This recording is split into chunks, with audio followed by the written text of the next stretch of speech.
Hello friend, welcome my page. আশা করি তোমরা সবাই ভালো আছো, আমিও ভালো আছি। তোমরা যে রান্নাটা দেখলে সেটা কি বলো তো?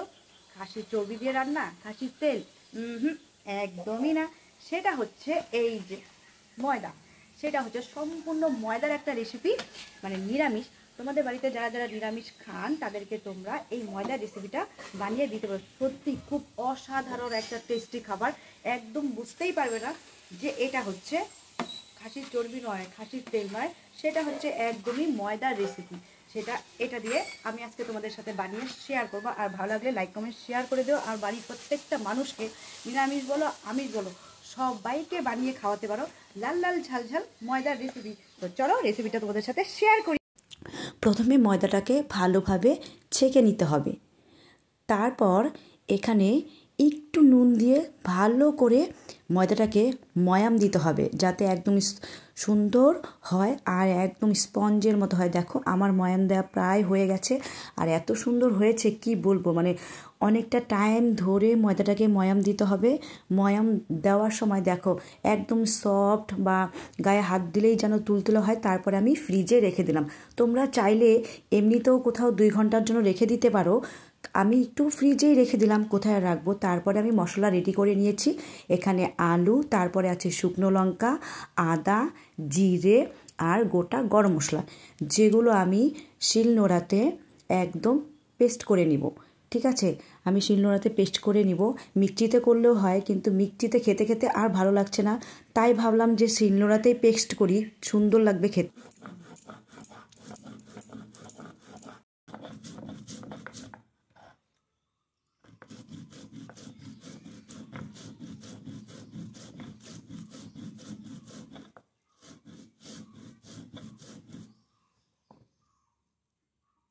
দেখতে পেলে আমার সব রকম মশলা পেস্ট করা হয়ে গেছে। এখন আমি করে নিব গরম মশলাটা। গরম মশলাও প্রায় পেস্ট করা হয়েছে। তারপরে যাব ময়দায়। হ্যাঁ, ময়দাটাকে ভালো করে ধুতে হবে, পরিষ্কার জল দিয়ে বারবার করে ধুতে হবে, যতক্ষণ না একটা খাসির তেলের মতো, চর্বির মতো জিনিস না বেরোয়। সেটা হচ্ছে, দেখো আমি এখানে হাফ কিলোর মতো ময়দা নিয়েছি। তার থেকে পরিষ্কার করতে করতে, ঘোলা জল বের করতে করতে দেখো কইটুকু বেরিয়েছে। এইটুকু মাত্র বেরিয়েছে, যেটা দিয়েই আমি সম্পূর্ণ রান্নাটা করব। তো তোমরা বাড়িতে যতজন লোক আছো তার আইডিয়া করে নিয়ে নিবে, যাতে তোমার সবারই হয়। এটা যেহেতু নিরামিষ খাবার, তাই সবাই একটু টেস্টি হলে বেশি খেতে পারে, তাই তোমরাও তাই করবে। যতটা লোক আছে তার আইডিয়া মতো নিবে। আর ময়দাটাকে পরিষ্কার করে দেখো কইটুকু বেরিয়েছে। এবার আমি যেটা করব, কড়াইতে তেল বসিয়ে দিয়েছি।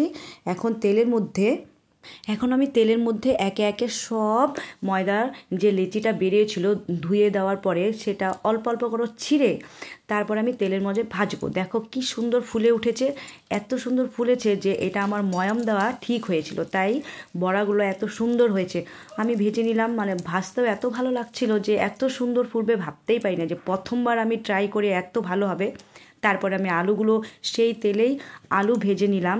আলুগুলো একটু লাল লাল করে ভাজবো, যাতে কালারটা বেশ ভালো আসে, মানে তরকারির কালারটা বেশ ভালো আছে। দেখো আলু আমার ভাজা কমপ্লিট হয়ে গেছে লাল করে। এখন আমি এই আলুগুলো একটা একটা করে তুলে নেব অন্য একটা পাত্রে, কারণ এই তেলেই আমার সমস্ত রান্নাটা করতে হবে, যাতে টেস্টি হয়। মানে তেলের মধ্যে রান্না করলে টেস্টি হয়। দেখো এখানে মশলা, শুকনো লঙ্কা, তেজপাতা আর জিরে সব আমি মশলা তেলের মধ্যে দিয়ে দিলাম।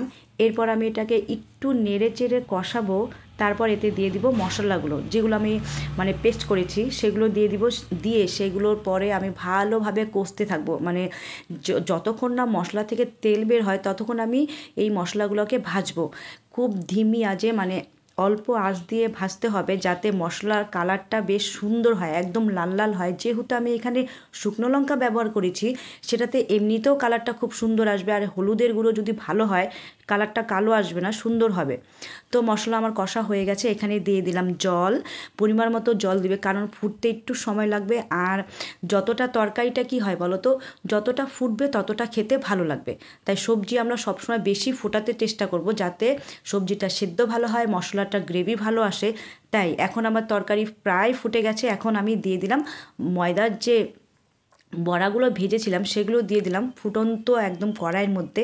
আর এত সুন্দর হয়েছে না কি বলবো, কালারটাও জাস্ট অসাম, এত সুন্দর কালার এসেছে। আমার ছেলে তো ভয় পাচ্ছে যে মা রান্না করছে প্রথমবার, ভালো হবে কি না জানি না, কিন্তু আমার উপরে বিশ্বাস ছিল যে না, রেসিপিটা খুব সুন্দর হবে, দেখতে যেমন, দেখো এত সুন্দর হয়েছে, মানে দেখতে যেমন আর খেতেও ভীষণ টেস্টি হয়েছে। আমি খেয়েছি, তোমরা চাইলে বাড়িতে রান্না করে সবাইকে দিতে পারো, বয়স্ক বলো, বাচ্চা বলো, নিরামিষ খাবার সবাইকে দিতে পারো। এত সুন্দর একটা রেসিপি তোমাদের সাথে শেয়ার করলাম, আমার তো ভীষণ ভালো লেগেছে। আর কার কার ভালো লেগেছে এটা কমেন্টে জানিও কিন্তু। আর দেখো কালারটা কি সুন্দর এসেছে বলো, মানে রান্না করার সময় যদি তরকারি কালারটা এরকম হয়, দেখতে যেমন খেতে ঠিক তেমনই হবে। তাই বললাম, যদি ভালো লাগে প্লিজ কমেন্টে সবাই জানিও। টাটা।